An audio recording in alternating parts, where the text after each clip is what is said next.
Assalamualaikum warahmatullahi wabarakatuh. Saya Aang Ridwan mengajak pada seluruh kaum muslimin muslimat, mukminin mukminat, terkhusus keluarga besar atau Sivitas Akademika UIN Sunan Gunung Jati Bandung untuk bisa sedekah, like, komen, share, juga subscribe untuk channel YouTube Masjid Iqomah UIN Sunan Gunung Jati Bandung. Insya Allah setiap like, share, komen, juga subscribe dari jamaah untuk Masjid UIN Bandung akan dibalas oleh Allah dengan pahala yang berlipat ganda.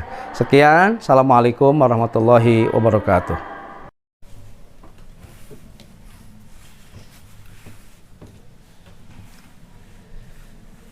Assalamualaikum warahmatullahi wabarakatuh. Alhamdulillahi rabbil alamin, wal aqibatu lil muttaqin, wala udwana illa 'alad dhalimin. Asyhadu an la ilaha illallah al malikul haqqul mubin, wa asyhadu anna muhammadan abduhu wa rasuluhu as-sadiqul wa'dil amin. Allahumma salli wa sallim wa barik ala nabiyyinal karim wa ala alihi wa sahbihi ajma'in, amma ba'du. Hadirin jamaah Iqomah rahimakumullah, bersyukur kita kepada Allah Subhanahu wa ta'ala. Sampai saat ini, walaupun dalam suasana dingin karena turun hujan, kita masih diberikan kekuatan, kesehatan, dan kemampuan untuk bisa melaksanakan sholat duhur secara berjamaah. Kemudian dilanjutkan dengan kultum. Mudah-mudahan diridhoi Allah Subhanahu wa ta'ala, dan mudah-mudahan aktivitas kita di siang hari ini dicatat oleh Allah sebagai amal soleh. Amin ya Allah ya rabbal alamin. Hadirin rahimakumullah, hari berganti, waktu berlalu, bulan pun datang menjelang. Begitu cepat waktu berlalu. Rasanya baru kemarin kita melaksanakan Ramadan. Sekarang kurang lebih tidak sampai 2 minggu lagi, mungkin 10 atau 11, kita sudah sampai di bulan Ramadan lagi. Mari kita sambut kedatangan bulan Ramadan tahun ini dengan perasaan yang penuh dengan kegembiraan, perasaan yang penuh dengan sukacita. Ini seperti kebiasaan para sahabat Nabi Shallallahu Alaihi Wasallam. Manakala akan datang kepada mereka bulan Ramadan, maka tampak kebahagiaan pada wajah-wajah mereka. Mata berbinar-binar, hati berbunga-bunga, wajah berseri-seri, saking gembiranya ketika akan kedatangan bulan Ramadan itu. Dan ini diperkuat dengan hadis yang diriwayatkan oleh An-Nasa'i. Man pariha biduhuli Ramadan harramallahu jasadahu ala niran. Barang siapa yang merasa gembira karena memasuki bulan Ramadan, maka haram jasadnya untuk disentuh oleh api neraka. Ramadan tahun ini bukanlah Ramadan yang pertama. Boleh jadi Ramadan bagi setiap kita berbeda-beda jumlahnya. Mungkin Ramadan yang ke-19 bagi mahasiswa baru barangkali.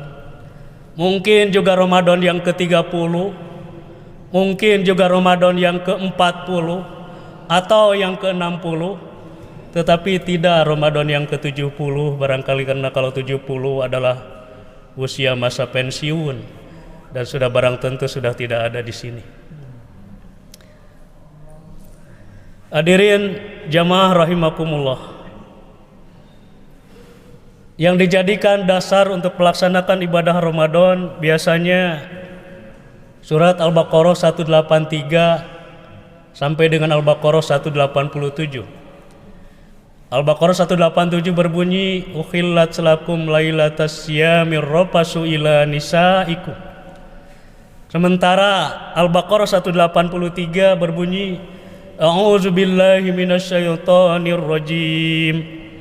Ya ayyuhallazina amanu kutiba alaikumus syiyam.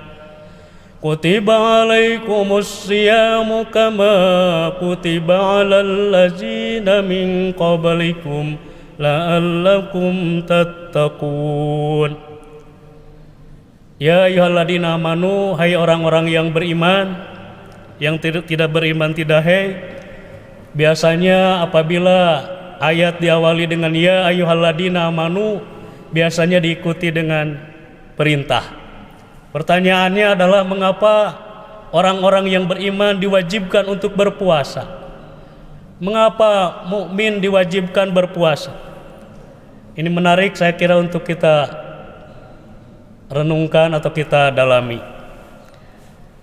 Yang pertama, menurut dugaan saya ini yang pertama karena orang-orang mukmin selalu siap untuk menerima perintah dari Allah Subhanahu wa taala. Karena orang-orang yang beriman husnudon atas apa yang diperintahkan Allah.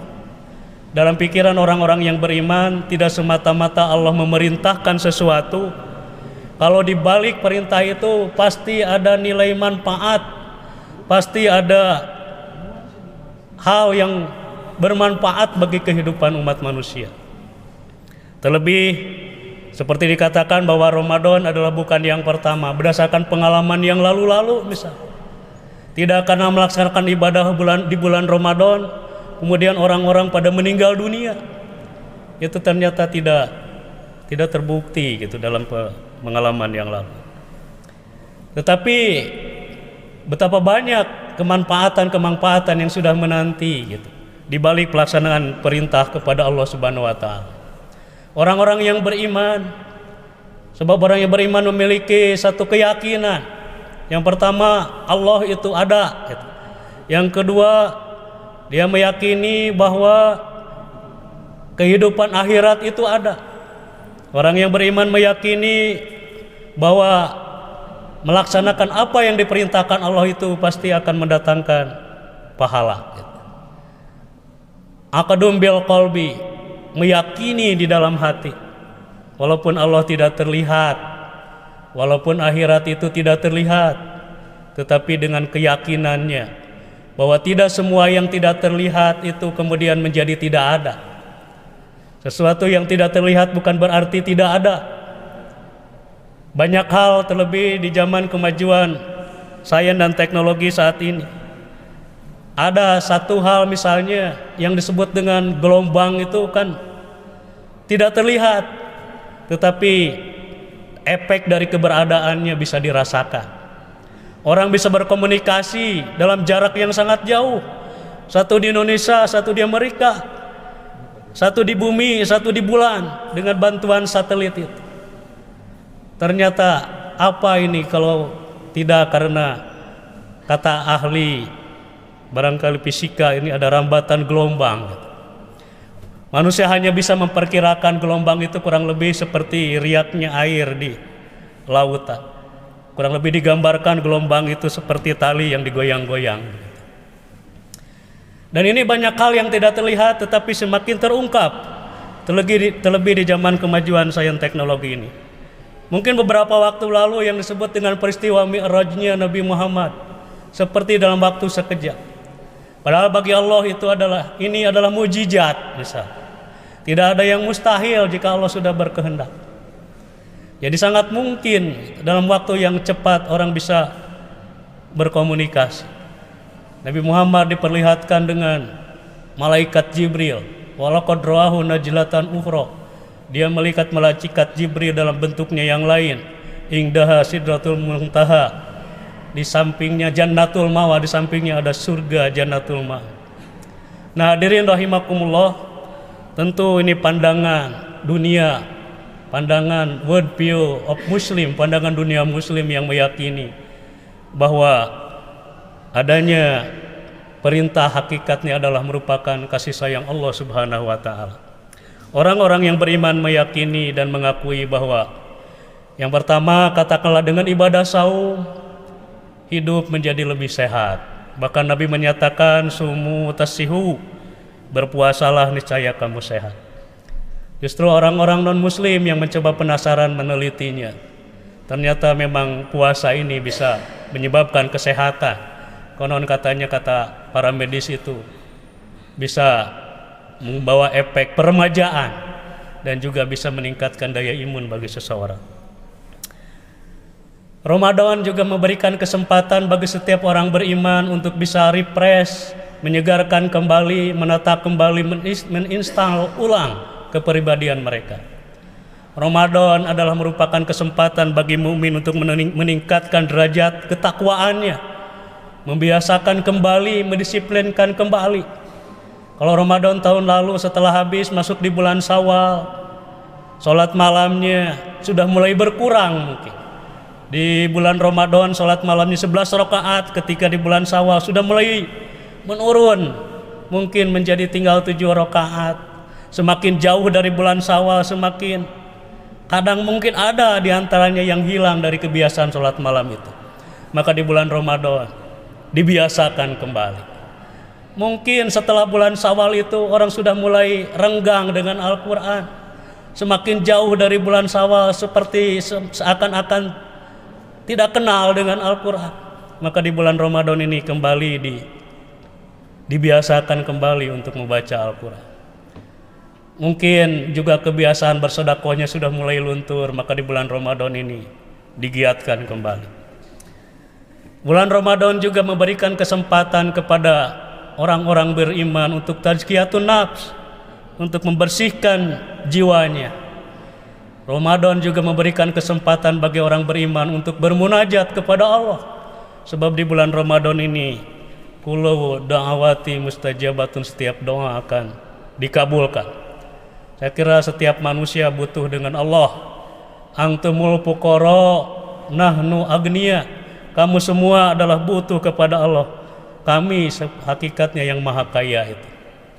Walaupun mungkin manusia aku-akuan ya. Enggak, saya rumah sudah ada, misalnya. Kendaraan punya, sawah banyak, istri juga punya. Tapi yakin sebagai manusia adalah makhluk dhaif, dia butuh kepada Allah. Dia butuh bimbingan Allah. Dia butuh perlindungan dari Allah. Dia butuh